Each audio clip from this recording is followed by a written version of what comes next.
I'm going to talk about if you are designing a new questionnaire that has never been used.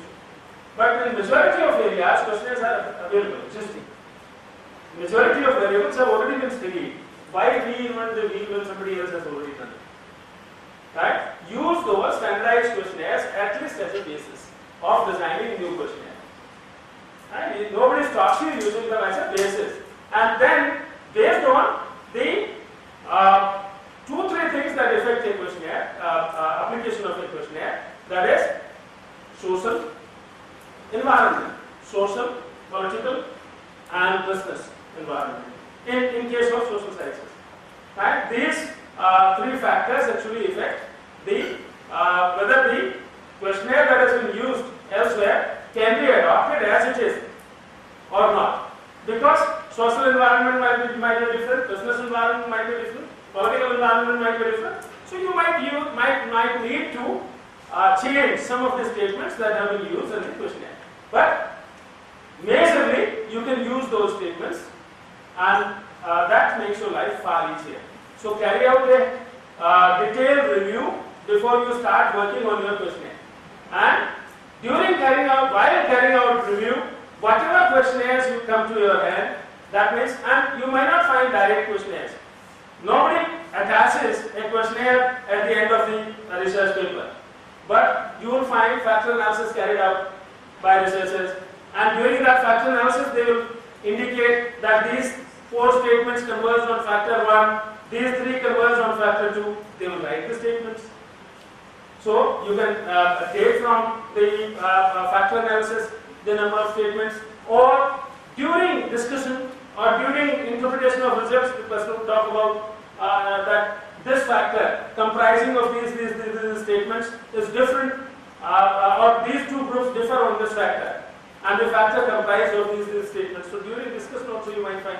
So when you read a paper, you would find some statements that are used by the researcher for collecting data interspread across that.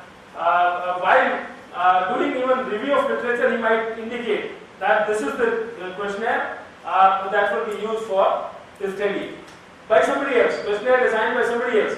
A standardized questionnaire will be used. So you can go back and check that standardized questionnaire also. Alright, so that's the best idea, that instead of designing a questionnaire from scratch, it is better that you take, if it is already existing, take it from there and then improve. What does the questionnaire do? Translate the research objectives into specific questions. That means you need to work out first the objectives. What do you want to measure? And based on that, you work out the statements that would measure that. Okay, like say, if questionnaire design means it will be, say, you are using say 4 variables in the study, okay, or 3 variables in the study. Depending upon that, the number of statements for each of those variables will be there in the questionnaire. So therefore, objectives of the study would decide what would be the number of statements that would be there in the questionnaire. 2 standardizes those questions and the response categories, because the questionnaire would decide the scale. So it will standardize the research categories, response categories. Response categories are whether you take response on a scale 1 to 5, or take it on Likert scale, that is say ordinal scale, or nominal scale, right? On whatever scale or ratio scale, whatever scale you collect data on, now that standardizes the response categories. Now fosters cooperation and motivation. The way the questionnaire is formatted formatted and laid, that decides whether a larger number of people are ready to respond to that or not. The larger the number of statements in a questionnaire, less would be the respondents. Right? And the format, if the layout of the questionnaire is good, a larger number of respondents might actually respond. So it fosters cooperation and motivation, serves as permanent record of the research, that what were the areas that were actually researched. It serves as the record for that. Can speed up the process of data analysis, because the way you structure your responses would decide whether data analysis would be through simple statistical analysis, or you will have to do qualitative analysis. Qualitative analysis takes far longer. So open-ended questionnaires require far more effort in analysis than the closed-ended questionnaires. So the way questionnaire has been formatted, it determines whether the processing would be fast or slow, can serve as the basis for reliability validity measures of the measures. A questionnaire, when you collect data based on questionnaire, you can calculate the reliability and validity of the questionnaire. And when you are calculating the reliability and validity of the questionnaire, it is not only of the questionnaire, it is also of the data collection method that you use. Because finally, you are working out reliability based on the data that you collected. Okay? So it is reliability is not only of the method, it is also of the method that you use for collecting data. So it helps you do that. This is the process in questionnaire design. You find that determine survey objectives, decide data collection method. Now, what or how questions would the statements would be worded and how many statements can be there depends on what mode of data collection are you going to use. Face to face, if you are collecting data, the questionnaire can be larger. If you are introducing a questionnaire on telephone, the questionnaire cannot be very large because nobody would like to hold telephone for you for more than 2 minutes, 3 minutes. Right? So, for a telephonic interview, the questionnaire should not have more than 10 statements. But for face-to-face interview, we have found that questionnaires up to 50 statements can work okay. Alright. So, question development, next statements, what will be the statements, and question evaluation. Now, whether those statements are okay, and there are a number of things that I am going to talk about, what should be do's and don'ts. Now, based on those do's and don'ts, you evaluate these statements. Okay, we will be looking at those do's and don'ts. And gain approval from the client. If somebody is a sponsor, sponsoring the organization, then get the approval of that. If there is no sponsoring organization, you can, like in case of PhD, you need to take the approval of the guide. Okay, pre-test. It is always better to test the questionnaire before you actually introduce it for the whole survey. Otherwise, the complete survey may become a waste. So do it on a pilot study, 20-25 respondents, and see whether people are able to understand the statements that you made correctly. Right? And they are measuring what you actually want to measure. Right? So therefore, pre-test, revise as needed. If pre-test indicates that some statements need to be modified, they need to be modified. They should be finalized and duplicate and multiplicate. Get copies done. Collect data, gather data, tabulate and finalize. Right? So these are the cases in the questionnaire design.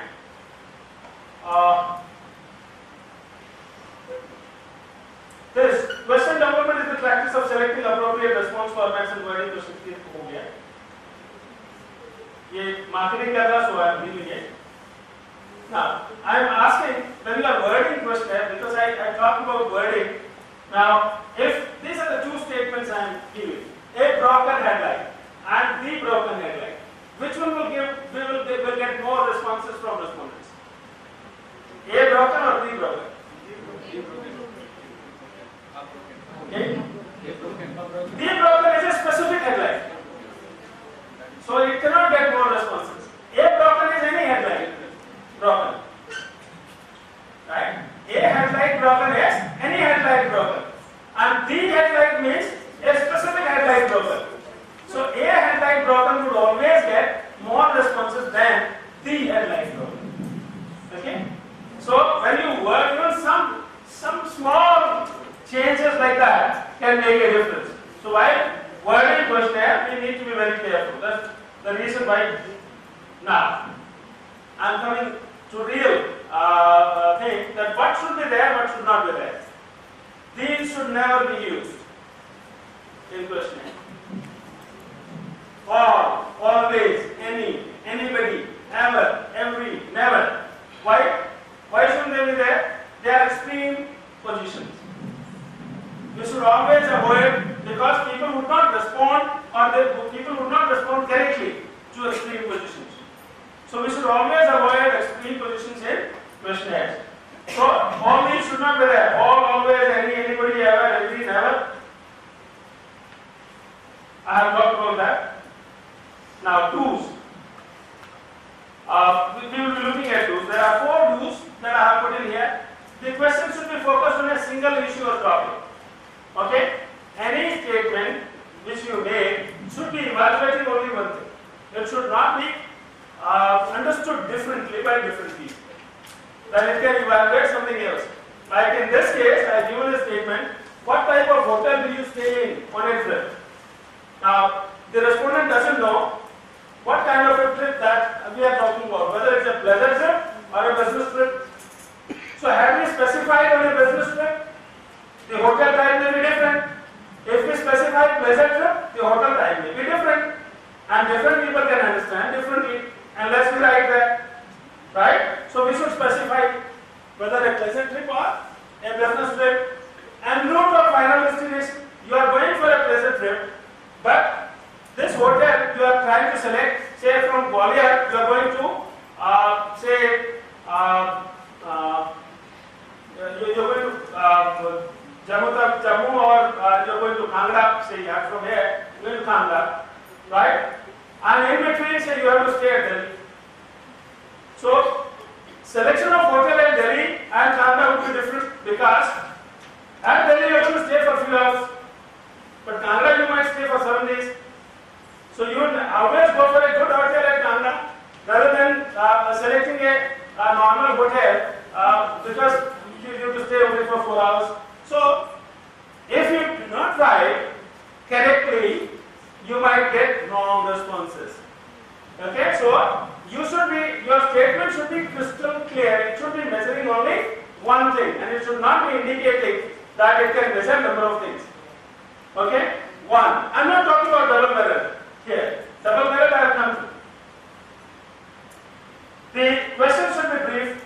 It should be as brief as possible. If your statement is in 2 lines, 3 lines, nobody understands that statement correctly.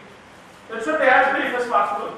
It should convey the complete issue, but it should be as brief as possible. Third, the question should be grammatically simple. That means, do not make it too complex if people don't understand it. Right? Using words that are very, very difficult to understand or using grammar that is very difficult to understand is incorrect. You should use simple grammar, simple words. Questions should be crystal clear. That means whatever you want to say, you should exactly say that through the question. That means words that actually can have different meaning for different people should not be used in the question. Don't. This is what you should not do. The question should not lead the respondent to a particular answer. Okay? If you ask somebody that do you take milk every day? Because as your mother told you. Do you take milk every day as your mother told you? Now what is this? This is a leading question. कि mother ने बोला था आपको दूध पीना है रोज, क्या आप दूध पीते हो रोज? आंसर क्या मिलेगा? Yes. You would never say no. So you are already asking, you are already telling the respondent to give a particular answer. You are leading a respondent to a particular answer. You shouldn't do that. So your statement should be such that it doesn't become a leading question. It should not lead to a particular response by the respondent. Now, don't you see any problem with using credit cards for online purchases? Now, it is started with don't you see any problem. That means we are already saying there is always a problem. Okay?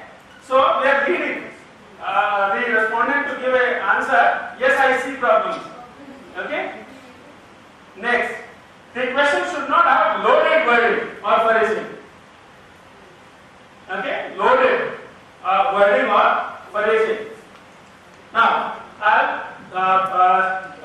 give you that you should be voting for BJP because that is a nationalist party.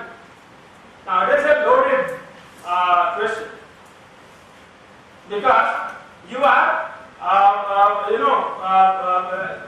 are raising the nationalist feeling in the respondent and then asking to which party are you going to vote, or are you going to vote for BJP because it is a nationalist party?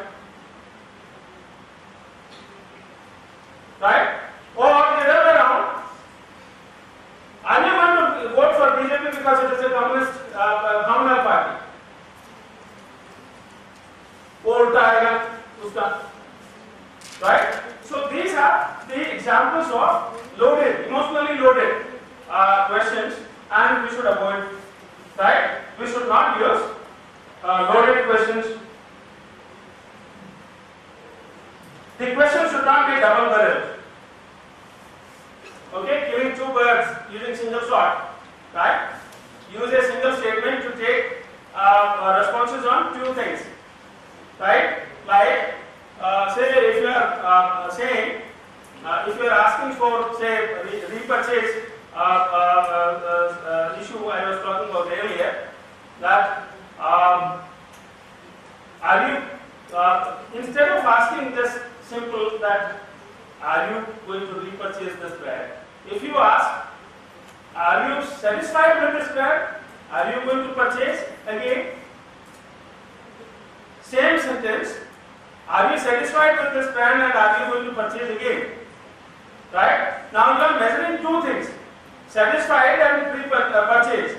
Satisfaction may be different and response to satisfaction may be different, and repurchase satisfaction, the response to repurchase may be different. And I can tell you some very experienced researchers do this mistake, make this mistake. Using two things, measuring two things using same one sentence. We should never do that because responses could be different and therefore we must use two different statements to measure these two things separately. The question should not use words that overstate the condition. Do not use dramatics in questionnaires. Would you buy sunglasses that protect your eyes from harmful ultraviolet rays? Up to there it's okay. Next, that causes blindness. Now that's the problem. As soon as you say that causes blindness, so you may not buy, but you would always say yes, I am going to buy. Right? So that's the problem. Don't overstate or don't dramatize conditions. Okay? That's the fourth don't. Okay? So these were few do's and don'ts in questionnaire design. Now questionnaire organization. How to sequence your questions. So generally, I will give you a general idea first and then look at this. Generally you should use introductory statements, general statements in the beginning of the questionnaire so that you make rapport with the respondent. And respondent should not become sensitive to that questionnaire. Okay, respondent should feel at ease that this questionnaire is not going to be asking any sensitive questions to me. So do not ask any sensitive question in the beginning first. Right?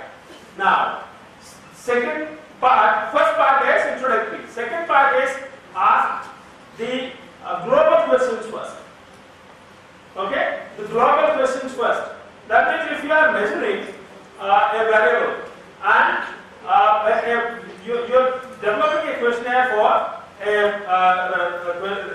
variable, whatever is measuring overall thing, that you should ask first.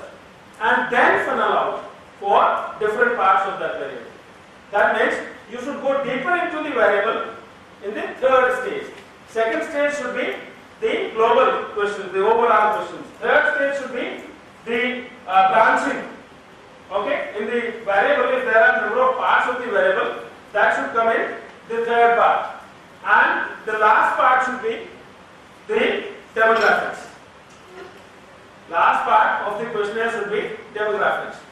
Because if you ask demographics in the beginning, the person becomes sensitive and would feel that this might be used, that I can be identified, that these are the responses given by me.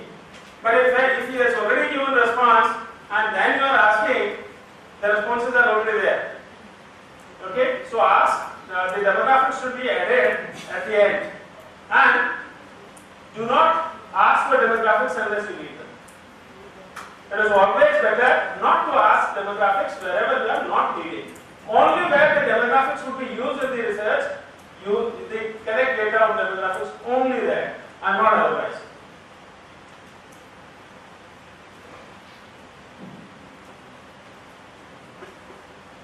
Alright. Questionnaire organization. Another issue that you can have is identify the sponsor? See, what it means is that if you are designing a questionnaire, you must talk about the purpose of the questionnaire in the beginning. So what this questionnaire is expected, what this questionnaire is expecting. Number of times you should avoid doing it, because that would bias the responses. Okay, but wherever this will not bias the respondent, you should use it. Okay, so identify the surveyor, that means who is collecting data, and the sponsor, who is sponsoring the research. Right, both can be identified. Indicates the purpose of the survey, why it is being carried out. Explain how the respondent. Actually, these are parts of the covering letter. So yeah, these are the parts of the covering letter that should go with the questionnaire, and not on the questionnaire. Right, covering letter, or whenever you are introducing a questionnaire and there is no covering letter, then instructions for the person who is collecting data. Right, as on a separate sheet and not on the questionnaire. These should go like that. Either they should go as a covering letter, or they should go as instructions for the person who is collecting data. Identifies the surveyor sponsor in the covering letter that this is the research that they are carrying out for so and so. This is the agency that is carrying out research, and the purpose of the research is this. Explain how the respondent was selected. That is, we carried out a your mobile number or your baseline number was used for and the number came in random numbers. That random numbers were generated using a computer, and based on that random number your mobile number was selected. So you have been selected based on that, so that the respondent doesn't feel why me. Okay, so why me? Explains how the respondent was selected. Requests for provides incentive for participation. Now there could be some monetary, some non-monetary incentives. Non-monetary incentives can be in terms of that your responses could be kept confidential. That is first one. Second is that your data, that means personal data, would never be passed on to any other agency. The two things that the respondents are very wary of, that if I respond to a survey, I will start getting survey every day, because my data would be passed on to somebody else. Specifically, you respond to one survey through your email, and you find every day some surveys will be coming to you. Right? So that is very important that you give non-monetary incentives, and monetary incentives could be that if you respond to the survey, you would get 100 rupees, 200 rupees, 500 rupees or concession. Right? Number of times you can tie up with some organization when you are carrying out research, and that organization, because you can't go to the respondent everywhere and give them incentives, or you can't have that the person who is collecting data would give that incentive, because he will not give, he or she will not give. वो जेब में जाएगा उसको. So if you are really giving the incentives, it should be tied up with some organization that you would get concession or monetary benefits from so and so organization. And whatever are the number of respondents, based on that, you can have a deal with the organization. You need to pay lesser only. That if you want 500 rupees discount, you have to pay probably 100 rupees, because the organization also gets a higher sale because of such service. So you would probably need to pay lesser by tying up with the organization. And determines the response. The respondent is suitable. That means there will be some screening questions in the introductory part of the questionnaire for identifying whether the respondent is suitable. This is the organization that I have done, how the questionnaire is to be organized. You can look at it in your own time. Incentives I have talked about. Screening questions I talked about. That screening questions are used for identifying the respondent whether is suitable or not. And warm-up questions, transitions. These are the warm-up questions are introductory questions. Transitions are the global questions. Skip questions are the real in-depth questions, in-depth analysis, requiring in-depth analysis. And last one is classification and demographics. Okay, that's how it should be formatted. I will put this also in your kit so that you can go through this, because it is taking slightly more. So I will not, instead of working on it, we will go to the lab. And thank you very much for